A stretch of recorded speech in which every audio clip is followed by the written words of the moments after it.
जय शिवराय मंडळी. तुम्ही आमच्या पुढे मोकळ्या थाळ्या पाहू शकता. ह्या सावी हॉटेलच्या थाळ्या आहेत, ज्या की ह्या दोन माणसांनी खाऊन लंपास केलेल्या आहेत.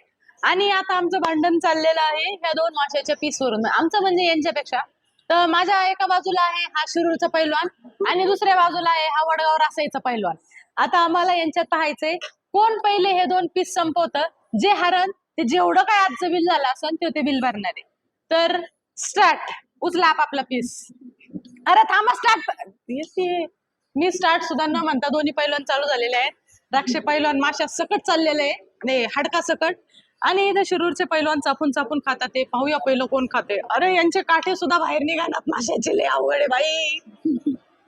कोण जिंकन तुम्हाला काय वाटतंय मला सांगा नक्की. सध्याची अवस्था पाहता मला असं वाटतंय की वडगाव रासाईचे पैलवान जरा मागे राहिलेले आहेत आणि शिरूरचे पैलवान जरा पुढे गेलेले आहेत. काय हॅशटॅग खादाड खाऊ तुम्ही माझ्या जुन्या ब्लॉग मध्ये पाहिलंच असेल.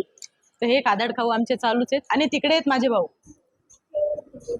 अशा पद्धतीने दोघं मणक्यापर्यंत आलेले आहेत माशाच्या. पाहूयात कोणाचा मणका मोडतोय आणि कोण विनर होते आणि कोण बिल भरतय आजचं.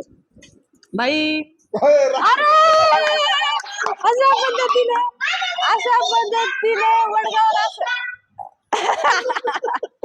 अशा पद्धतीने वडगाव रासाईचे पैलवान जिंकलेत आणि आता शिरूरचे पैलवान जेवढं काय बिल झालं असेल तेवढं सगळं बिल भरणार. चलो बाय.